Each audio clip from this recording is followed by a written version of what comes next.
Well, we finally reached the knockout stage of this World Cup, and I gotta say I'm very excited. US going up against Bosnia soon. But before we get into talking about the US, can I just throw in a little shout out? Because I don't think anybody, especially not me, after I did a video and got to see their very first World Cup match live, I don't think anybody expected Cape Verde to get out of the group they were in. I mean, I'm pretty sure they're the living embodiment of the meme after they saw the group that they were in, the group of death basically, and then managed to get out. It's basically the meme, oh, call the ambulance, but not for me. What's up, guys, and welcome back to the Blues and Stripes. So we're going to take another look at some of the US men's national team players. Since we are getting into the group stage, there is one thing that I did want to talk about, because obviously we did our ranking before of all of the US men's national team players. I gave my predictions of what I thought all the US men's national team players were going to contribute this tournament, whether I thought they were going to play a key part, whether I thought they were just basically there because there were no better options. But the one thing that I did want to explore was the no better options part. Now, unfortunately, I don't have the time to go through the entire pool of US men's national team players to determine who might have been a little bit disappointed not to make it. So what I did instead is I did look and see if there's anybody that everybody was saying was a huge snub when it comes to the men's national team. And I did find 3 player names that did come up in a couple of different topics of conversation. And so I wanted to look at those today and kind of compare to some of maybe the more backup players that we have in the squad and whether or not maybe these players could have helped us out. For instance, in the Turkey match, whenever we were mostly playing our backup players, would these guys have been able to come in and do a better job than the players we currently have? And this also will determine when we get to the knockout stages and we do have to turn to the bench,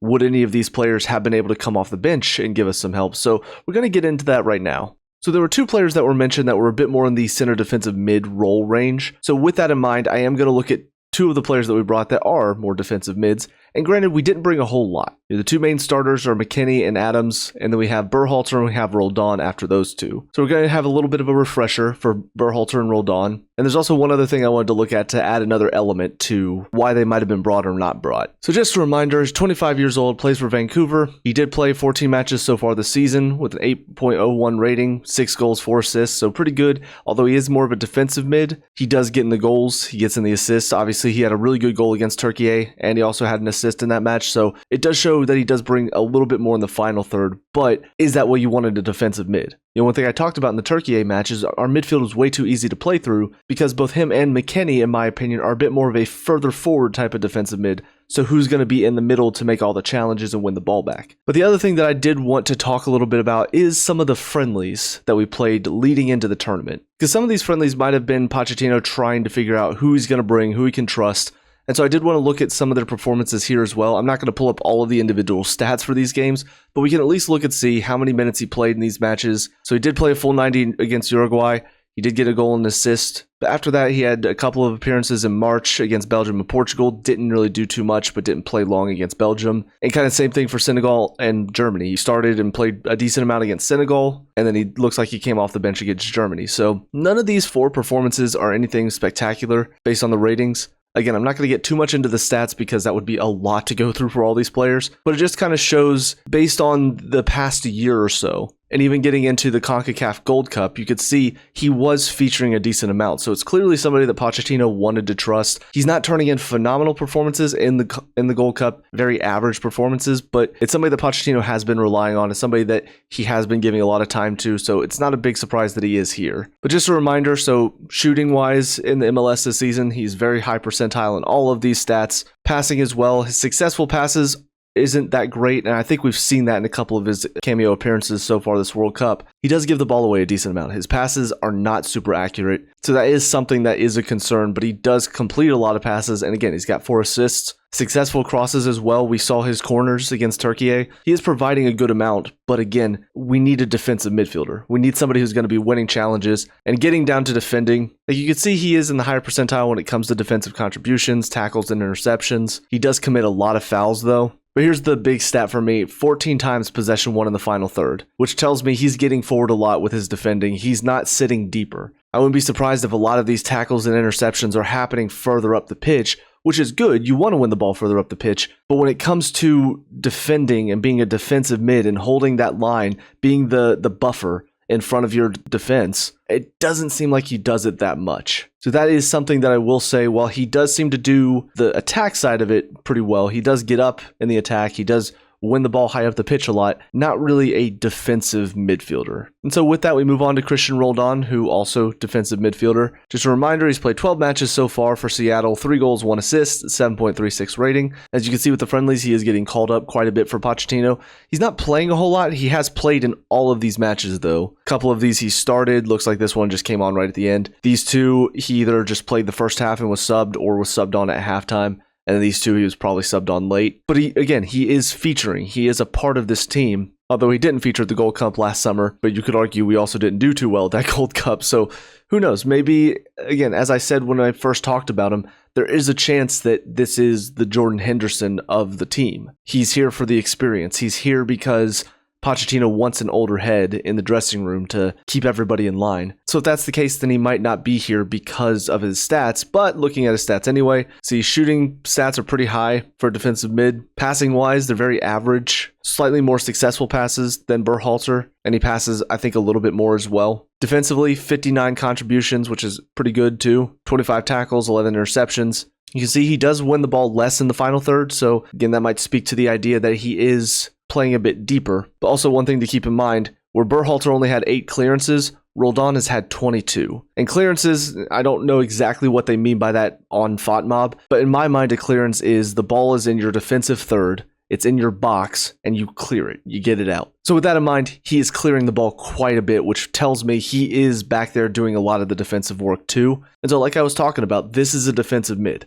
This is a guy that's going to sit in front of your back line. He's going to be that buffer, but he is older. I don't think he's playing at the highest level, and he was injured in the match against Turkey, so there's the injury problem coming with it. So was he the best player to bring? Again, it depends on what Pochettino's looking for. If he wants the experience, I think he's a good player to bring around because he has been around the MLS for a while, so he's used to the climate. You can see here he's got 47 caps with the US, so he has been featuring for several years now. So yeah, I would say this is a pretty good player to have if you're looking for experience in there. But as far as contributions on the pitch, that's where maybe there were some better options. One other thing I will say is that we do have maybe a couple of extra options when it comes to full/wing backs and also attacking options. If you think about it, for 2 positions at left back and right back, you've got Robinson, you got Arfston, you got Scally, you got Trusty, you got Dest. Technically, Weah can play there. So you've got quite a few options there. Maybe you didn't need to bring that many. When you get to the front 4, yes, 3 strikers is fine, but for the 3 behind him, Pulisic, Reyna, Weah, Aronson, Tillman, Zendejas. I mean, you do have a lot of options up there too, so maybe this is also where not necessarily dropping either Berhalter or Roldan, but maybe bringing one more defensive mid, and especially since Berhalter, again, is more of a attack-minded center defensive mid, maybe bringing in a more defensive-minded defensive mid might have been a bit better here. So with that in mind, let's go ahead and get to these 2 players. So the first one that was mentioned was Tanner Tessman, who's playing for Lyon. He's 24 years old. Last year for Lyon, he only played 29 matches. He started 22, got 1 goal, 6.91 rating, so maybe not that high. 2 yellow cards. You can see friendlies, he did feature in quite a few of these friendlies as well. He had 2 really good showings against Paraguay and Uruguay. He got a goal in the Uruguay match. Didn't look that good against Belgium and Portugal, so maybe that had some bearing on Pochettino's mindset of why he didn't bring him. But getting into his stats for the season in France, you can see 1 goal, which is about average for a defensive mid. But his shots are pretty high, shots on target, headed shots, all these are pretty high, but only 1 goal tells me he's not a good finisher, but that's not what we're looking at. Passes, not great. You know, does have a lot of passes to be fair, but his success rate is not that high, only 86%.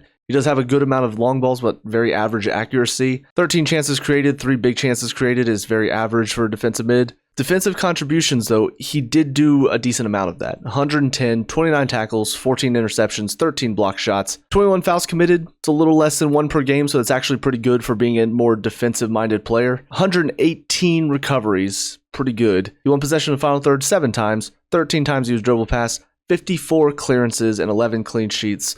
So again, similar to Roldan, it does seem like he is sitting a bit deeper, which is very surprising that he did take a good amount of shots as well. Now granted, he's playing for one of the better teams in France, not the top team, obviously. So I would imagine that Lyon are probably facing teams that aren't getting out as much against them. So maybe that's why he's getting into the final third a bit more and having all of these shots. But you can see his defensive contributions pretty good. He's definitely much more of a defensive-minded player, so seemingly could have provided something for us in that midfield. On top of that, it really helps that he's also 6'3", because while not every defensive midfielder needs to be big, I mean, you think about the likes of Conte. I know as a Chelsea fan, I'm more so thinking about Chelsea players, but Conte, Makelele, even Caicedo, they're not the biggest players, but they're still really good defensive mids. But there are some defensive mids that are bigger. You think of like Matic, like a Rice, the type of guys that are going to challenge you in the air for the long balls. That would be good to have, because I think McKennie can do that, but he's also getting a bit further forward, so he's not winning a lot of those deeper aerial challenges. But then again, because we're playing with more of a back three, I guess you can expect one of your defenders to step out and win those aerial duels,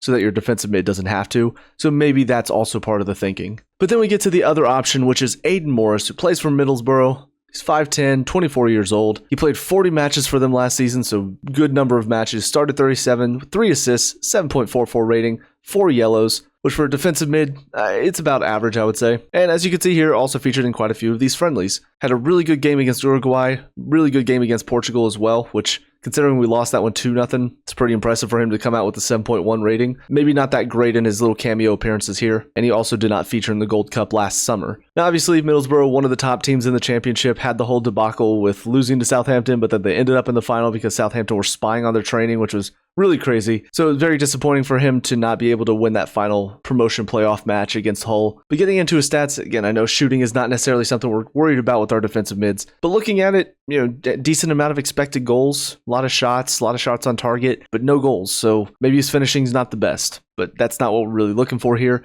3 assists, pretty good. He did have 5.68 expected assists. This is huge. 2,393 successful passes, 91.9% of them successful, 113 accurate long balls, 76.4% accuracy rate, 54 chances created. Yeah, not many big chances created. This is phenomenal. At the championship level, it's maybe a little less impressive, but the championship's still pretty strong. I would say most championship sides are probably about as strong as some of the lower sides in other top leagues, where you've only got like 1 or 2 teams that are battling it out at the top. So I think this is really, really impressive numbers for a defensive mid. Possession-wise, looks pretty good on the ball as well. A lot of touches in the opposition box. Dispossessed maybe a little too much, but he has also won a lot of fouls, so seems like he's very instrumental in how Middlesbrough possess the ball. But if that wasn't enough to impress you, defensive contributions, 157, 94 tackles, 33 interceptions. He did commit quite a few fouls, but he's had 218 recoveries. He's won the ball back in the final third 23 times, was dribbled past 51 times, so that is a lot. 24 clearances, so he is doing not a huge amount of clearances for a defensive mid, but a good amount. I mean, a lot of these stats are very impressive. And like I said, championship, not necessarily the highest level, but I think the championship is probably stronger than the MLS, so you could make the argument that these stats are more impressive than Berhalter doing some of what he's done at Vancouver. So for me, if there were any player that I think is the most disappointed to not make this squad, it's gonna be Morris, because these are very impressive numbers. And yeah, he didn't feature in the Gold Cup last year, but the fact that he featured in some of these matches and played well in these two,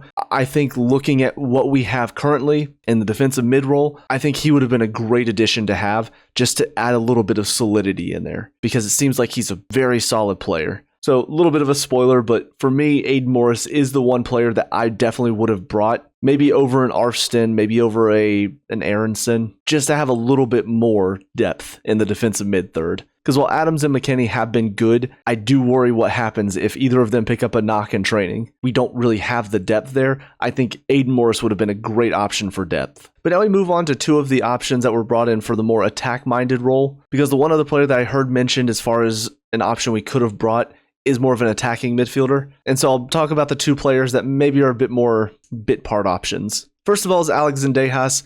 As I mentioned, he is in the Liga MX and he was one of the best players in Liga MX. I think he was rated player of the season. So he's 5'6", a little bit smaller, 28 years old. This is where things do get a little confusing, because I know Liga MX has like 2 separate things. So in the second half of the season, he had 6 goals and 4 assists, 7.67 rating. As you can see from the friendlies, he actually didn't feature a whole lot. But yeah, as you can see, only featured twice in the past year. He did get himself a goal against Japan, so that's good. Pretty high rating there. But even from these 2 right before the World Cup, you could see he's definitely not a player that was going to feature much. So as far as what Pochettino thinks of him, you might argue that, well, if you're not going to play this guy much, why not bring in somebody like an Aiden Morris instead in the midfield? But this is where, again, looking at Liga MX, we have the first part of the season. He had 6 goals and 3 assists in 16 matches. 7.50 rating, very high stats in all shooting departments. Passing wise, the only 2 things is accurate long balls and successful crosses is average, but long balls, he's not going to be putting a whole lot of long balls because he's going to be playing higher up the pitch,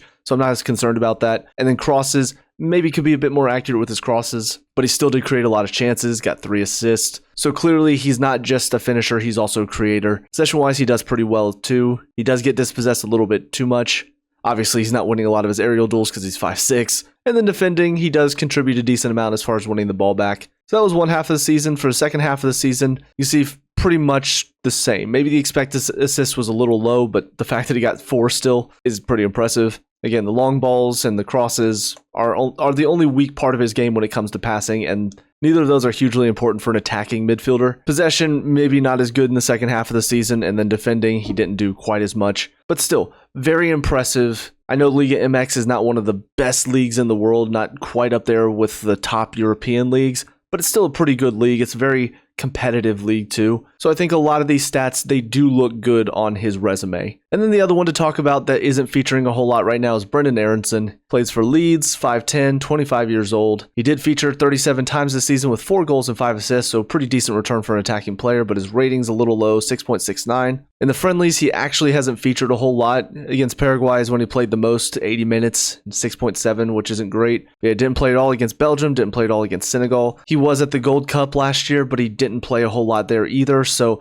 definitely not a player that Pochettino wants to use very often, but he likes to have him available. But in the Premier League, as you could see, decent shooting stats, maybe should have a few more goals. His passing stats are actually pretty bad, and we saw that a bit against Turkey. His passing, his dribbling wasn't that great. He was dispossessed quite a bit, and you can see here, successful passes not high, successful pass percentage is not high. His successful dribbles very low, as well as the percentage. Doesn't win a lot of duels, dispossessed 74 times, so that is really where his biggest detriment is. And like I said, against Turkey, we saw that. We saw how ineffective he is on the ball. We saw how easy it is to dispossess him. So it's something he needs to work on. But like I said, when I first did the video looking at the stats for all these players, this is where his stats are most impressive. He wins the ball back a lot. 216 defensive contributions, 50 tackles, 15 interceptions, 4 block shots, 130 recoveries, 16 times possession won in the final third. This is what he does well. Unfortunately, he didn't really do that against Turkey. So that's where I don't think he had a good game, because he didn't do what he's typically very good at. So ultimately, Zendejas, you could say, had a really good season. You can understand why Pochettino would want to bring him in, because he does seem to have a lot of creativity, seems to finish well. Aronson maybe brought in more so for his hard work, his ability to win the ball back. So with that in mind, let's look at the one attacking player that wasn't brought in instead. And here we have Diego Luna, who's a player that I do remember seeing quite a bit talked about before the tournament. He's actually the player that I typically heard as far as the biggest snub. So let's take a look at his stats. So he is more of a left mid, but he typically is just on the wing. 5'8", 22 years old, plays for Real Salt Lake. He's only played 9 matches so far this season, so I don't know if he was dealing with injury, because I think they played 14 maybe. So the fact that he's missed 5 of them and he only started 6, he's either dealing with injury or he's still not quite that high up in the pecking order for Real Salt Lake. But he's had 4 goals and 1 assist in that time, so pretty good return, 7.45 rating, 3 yellow cards. You can see with the friendlies, he did feature quite a bit last fall. He played in all of these matches, sometimes off the bench, it seems. Did get 1 goal against Uruguay with a 7.9 rating, so that's good. He also did feature a good amount in the Gold Cup last summer, so maybe another reason why people were pretty surprised, since Pochettino did want to use him last summer. 2 goals against Guatemala, 1 goal against Costa Rica, so that is where I think a lot of the discourse around this decision to snub him comes from, is because of how good he was last summer. But you're not going to be playing the likes of Costa Rica and Guatemala at the World Cup. You're going to be playing probably slightly better teams. Costa Rica's a good team, or at least they used to be. I don't think they're quite at the same level anymore. But yeah, I can understand, though, based on this, why some people were talking about this as being kind of a huge deal. But so far in the MLS, as I said, 4 goals, which is a pretty good return in only 9 matches. His shots and shots on target are a little low for that position. Assists is pretty low too, but he does have a pretty high expected assists, so maybe it's more so just the lack of finishing from his teammates is letting him down. Successful passes could be a bit better. 81% is not great. He does have pretty good stats when it comes to accurate long balls. 28 chances created, 5 big chances created, 11 crosses, 44 successful crosses. So his crossing's pretty good, what you would want out of one of your wing players. Possession-wise, not great look here. Only 6 successful dribbles, which is 54% of his dribbles, but still not that high.